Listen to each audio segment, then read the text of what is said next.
Cute பன்னி part 3.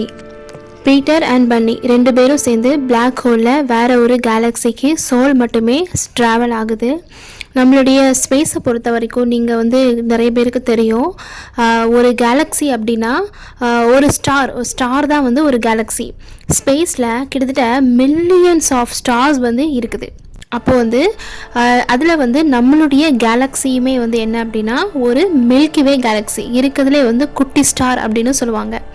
அப்போது நம்மளால் ஏன் ஒரு கேலக்ஸியில் இருந்து இன்னொரு கேலக்ஸிக்கு நம்மளால் போக முடியல அப்படின்னா, மனுஷங்களுடைய லைஃப் ஸ்பேன் ரொம்ப சின்னது, 90 இயர்ஸ் இல்லைனா 100 இயர்ஸ் அவ்வளோதான் இருக்குது. அப்படி இருக்கிறதுனால நம்மளால் ஒரு கேலக்ஸியில் இருந்து இன்னொரு கேலக்ஸிக்கு நம்மளால் ட்ராவல் பண்ண முடியல.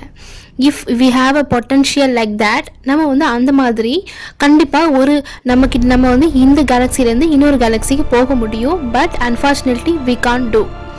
அதுக்கப்புறமா இப்போ அதில் நிறைய கேலக்ஸியில் நம்ம இப்போ பார்க்க போகிறது என்ன அப்படின்னா ஒரு ஒண்டர் கேலக்ஸியை பற்றி தான் நம்ம பார்க்க போகிறோம். ஏன்னா நம்ம பீட்டர் என்ன பண்ணுறான், இந்த எர்த்தில் இருந்து அவன் ஒண்டர் கேலக்ஸிக்கு அவன் ட்ராவல் பண்ணுறான்.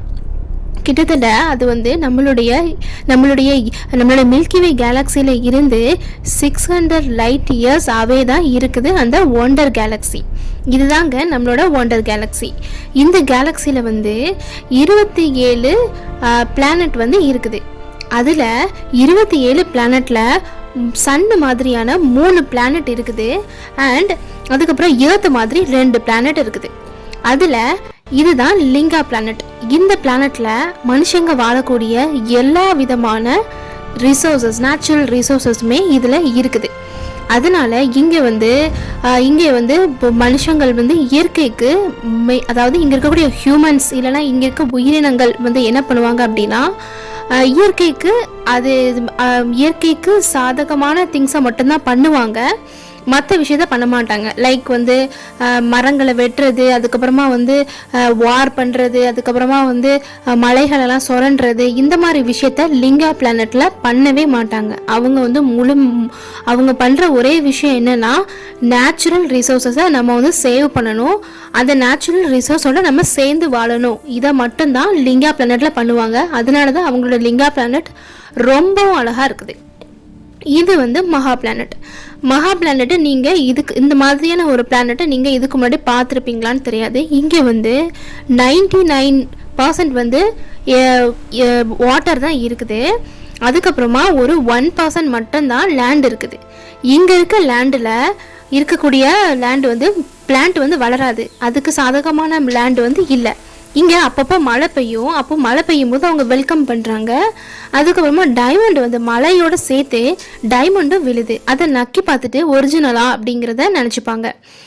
மகா பிளானட்டில் எப்போதுமே சேடாக தான் இருப்பாங்க. ஏன்னா அவங்க எப்படியாவது லிங்கா பிளானட்டுக்கு போயிட்டு அங்கே போய் நம்ம சந்தோஷமாக வாழணும் அப்படின்னு நினைப்பாங்க. எல்லாருமே அப்படி தானே, ஒரு சின்ன வீட்டில் இருந்தாங்க அப்படின்னா பெரிய வீட்டுக்கு போய் சந்தோஷமாக வாழணும்னு நினைப்பாங்களா, அதை மாதிரி தான் மகா பிளானட்டில் இருக்கிறவங்க லிங்கா பிளானட்டில் போய் சந்தோஷமாக வாழணும் அப்படின்னு நினைக்கிறாங்க.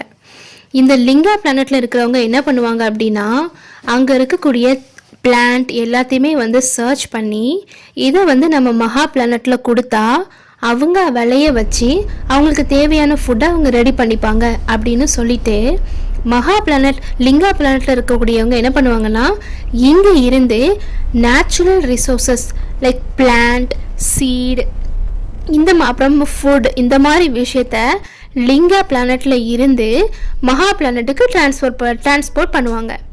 இவன் தான் பீட்டர். அதாவது நம்மளுடைய எர்த்தில் ரொம்ப நார்மலாக ஒரு பையனாக வாழ்ந்துட்டு இருந்த ஒரு பீட்டர் இங்கே ஒரு ஸ்பேஸ்ஷிப்பை ரன் பண்ணக்கூடிய ஒரு கேப்டனாக ஒர்க் பண்ணிகிட்ருக்கான். இவன் நம்ம இப்போ இருக்கக்கூடிய கரண்ட் ஜென்ரேஷன்ஸில் இருந்து 1000 இயர்ஸ் பிஃபோர் அவன் ட்ராவல் பண்ணி இப்போ இவன் லிங்கா பிளானட்டில் இருக்கான். லிங்கா பிளானட்டில் ஸோ இவன் இந்த மாதிரி டிரான்ஸ்போர்ட் பண்ணக்கூடிய ஒர்க் தான் நம்ம பீட்டர் பண்ணிகிட்டு இருக்கான். இப்போ பிளான்ட்டெல்லாம் ஏற்றி கொண்டு இவங்க என்ன பண்ணிட்டாங்க, மகா பிளானட்டில் இறங்கிட்டாங்க. இப்போ மகா பிளானட்லேருந்து என்ன பண்ணுவாங்கன்னா, மகா பிளானட்லேருந்து டைமண்ட்ஸ் எல்லாமே எடுத்துகிட்டு கொண்டு போய் அவங்க லிங்கா பிளானட்டுக்கு கொண்டு போவாங்க.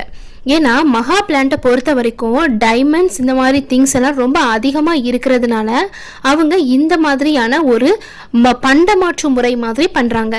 அதாவது மகா பிளானட் லிங்கா பிளானட்லேருந்து லிங்கா பிளானட்டில் இருந்து அவங்க வந்து ஃபுட்டு கொடுக்குறதும் மகா பிளானட்லேருந்து டைமண்டை கொடுக்குறதும் இந்த மாதிரி டிரான்ஸ்போர்ட் பண்ணிகிட்டு இருக்காங்க. இவ தான் ஹனி.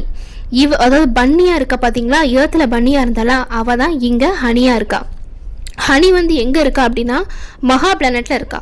அவள் வந்து ஸ்ட்ரேஞ்சாக திங்க் பண்ணுறா, இது வந்து ஒரு நார்மலாக இல்லை, ஏதோ தப்பு நடக்குது. நம்ம வந்து மகா பிளானட்டில் இதுக்கு முன்னாடி எவ்வளோ சந்தோஷமாக வாழ்ந்துட்டு இருந்தோம். ஆனால் வந்து அதுக்கப்புறம் வந்து எல்லாருமே மக்கள் வந்து கைவிட்டுட்டு மகா பிளானட்லேருந்து எல்லாருமே லிங்கா பிளானட்டுக்கு போயிட்டாங்க. அதனால வந்து இங்கே வந்து யாருமே வந்து வாழலை. அண்டு இந்த சாண்டு வந்து மனுஷங்க வாழறது, அதாவது உயிரினங்கள் வாழ்கிறதுக்கு ஏத்தாப்புல இல்லை. அப்போ வந்து நம்ம ஹனி வந்து கேட்குறா, ஒரு சுப்பீரியர் கிட்ட வந்து கேட்குறா, இது என்னோட தம்பிலாம் எங்கே போனா, அவனை நான் கனெக்ட் பண்ண முடியல அப்படி சொல்லி கேட்குறா. இதுக்கப்புறம் என்ன நடந்தது அப்படிங்கிறத நம்ம நெக்ஸ்ட் பார்ட்டில் பார்க்கலாம். தேங்க்ஸ் ஃபார் வாட்சிங். It is too fast.